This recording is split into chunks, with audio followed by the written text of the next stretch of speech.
Hello everyone, ট্রান্সলেশনের আরও একটি নতুন ক্লাসে সকলকে স্বাগত। আশা করি আজকের ক্লাসটি খুবই গুরুত্বপূর্ণ হবে, তো তোমরা কোনো রকম স্কিপ না করে প্রথম থেকে ক্লাসটি দেখতে থাকো। চলো, প্রথমে আছে আমরা দেখতে পারবো যে রামায়ণ মহাভারত আমাদের প্রত্যেকের পড়া উচিত।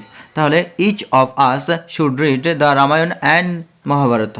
তাহলে ইচ অফ আস অর্থাৎ আমাদের মধ্যে প্রত্যেকে কি উচিত, শুড, উচিত অর্থে আমরা কিন্তু শুড ব্যবহার করি। শুড একটি মোডাল অক্সিলারি এবং শুড আমরা ব্যবহার করি সাবজেক্ট প্লাস মোডাল অর্থাৎ মোডাল অক্সিলারি, এবং তারপরে আমরা ভার্বের 1 নম্বর ফর্ম, তারপরে অবজেক্ট এবং আদার্স ব্যবহার করে থাকি। তো সেইভাবে এটা তৈরি হয়েছে। আর ইচ অফ আস অর্থাৎ প্রত্যেককে বোঝাচ্ছে, অর্থাৎ সিঙ্গুলার সাবজেক্ট। তো each of us should read পড়া উচিত the Ramayana and Mahabharata. The Ramayana কেন ব্যবহার করা হয়েছে অ্যান্ড মহাভারতা? কারণ এখানে কিন্তু রামায়ণ মহাভারত একটা এপিক।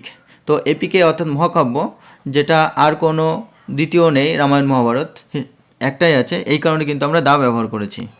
চলো পরের বাক্যটি দেখি। ইহা শুধু প্রাচীন ভারতের, ইহা অর্থাৎ এটা শুধু প্রাচীন ভারতের ইতিহাস নয়, ইহার মধ্যে অর্থাৎ এটার মধ্যে এমন সব শিক্ষা আছে যাহা সর্বদেশের, যেটা কিনা সর্বদেশের সর্বকালের পক্ষেই মূল্যবান।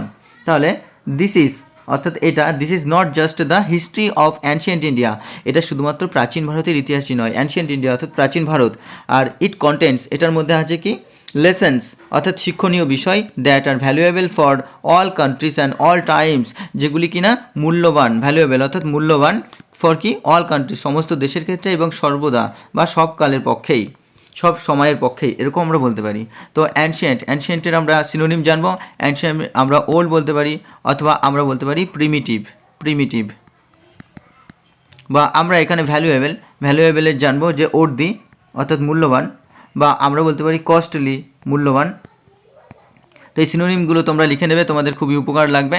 এরপরে আমরা দেখব কন্টেন্টস। কন্টেন্ট মানে কি থাকা বা ধারণ করা। তো এখানে আমরা কন্টেন্টের বলতে পারি কম্প্রাইজ অর্থাৎ আছে বা থাকে, কম্প্রাইজ। আর এটা যেহেতু এস যুক্ত হয়েছে তো কম্প্রাইজেস লিখতে পারি আমরা, ইট কম্প্রাইজেস। চলো পরের বাক্যটি দেখি। কিন্তু দুঃখের বিষয় আজকালকার ছেলেমেয়েরা এই পুস্তক দুটি সম্বন্ধে বিশেষ কিছু জানে না।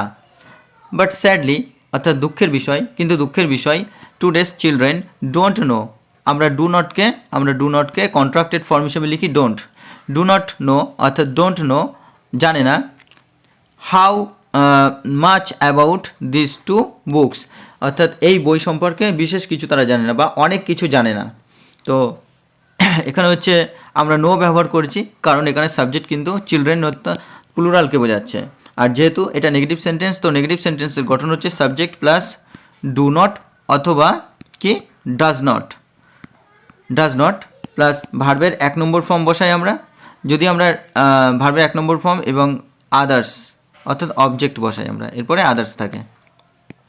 তো এইভাবে আমরা লিখি। সাবজেক্ট যদি থার্ড পার্সন সিঙ্গুলার নাম্বার হয় তখন আমরা ডাজ নট বসাই, আর সাবজেক্ট যদি প্লুরাল নাম্বার হয় বা ফার্স্ট পার্সন সেকেন্ড পার্সন হয় তাহলে আমরা কি ডু নট ব্যবহার করি, আর থার্ড পার্সন সিঙ্গুলার নাম্বার হলে আমরা ডাজ নট ব্যবহার করি। চলো পরের বাক্যটি দেখি। দেশের শিক্ষা বিভাগীয় কর্তৃপক্ষগণ এই বিষয়ে অনেকটা উদাসীন।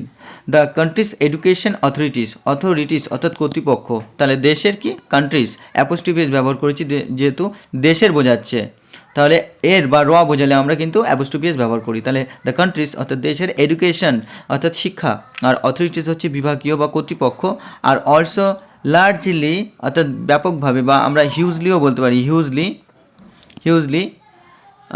কি, অথবা আমরা ভাস্টলিও বলতে পারি, ভাস্টলি কি ইনডিফারেন্ট অর্থাৎ উদাসীন টু দিস ইস্যু, অর্থাৎ এই ব্যাপারে তারা কিন্তু উদাসীন, ইস্যু বা এই বিষয়ে আমরা এটাকে ম্যাটারও বলতে পারি, ইনডিফারেন্ট টু দিস ম্যাটার অথবা ইনডিফারেন্স টু দিস অ্যাফেয়ার, এই বিষয়ে। তো চলো এটা আমরা আমরা খুব সহজেই এবং খুব দ্রুততার সাথে আমরা ট্রান্সলেশন করে নিলাম। আশা করি তোমরা পরীক্ষায় এইভাবেই তোমরা অ্যাটেম্প্ট করতে থাকবে এবং তোমাদের খুবই হেল্পফুল হবে যদি তোমরা প্রথম থেকে ভিডিওটি দেখতে থাকো। এবং প্রতিটা ক্লাসে কিন্তু হেল্পফুল, কারণ এখান থেকে কিন্তু প্রতি বছর কমন আসে পরীক্ষায়।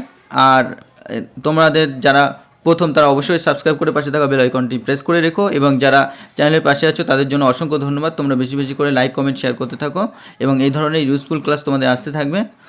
তো অসংখ্য ধন্যবাদ তোমাদের।